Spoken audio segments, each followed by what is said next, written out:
Hello everyone, Antoinette here, and welcome to my channel, Decorating Ant's Place. In today's video, I have set a spring afternoon tea party tablescape for you.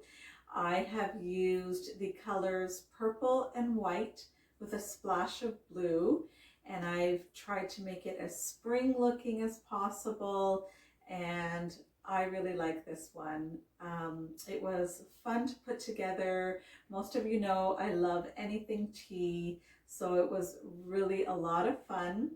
So when I was asked by N at Renters Love Luxury if I would co-host with her in this collaboration, didn't even have to think about it. Absolutely, I was thrilled. So thank you, N.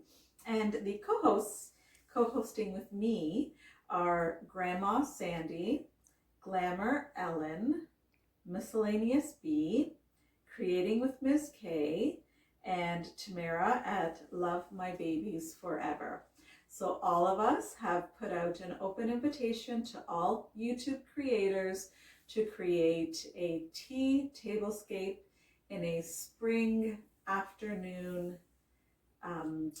vibe or feel, keeping in mind that we wanted to keep it in the English style as much as possible. So I have tried to do that. I'm going to show you step by step how I set my table, and I will set the rest of this video to music. I want to thank N for asking me, all my co-hosts. It was really fun to do this with you guys and collaborate. Thank you all for watching. Please let me know what you think of my tea party tablescape. And if you like the video, please give me a thumbs up. If you haven't already, please subscribe. And now I'm going to invite you to tea.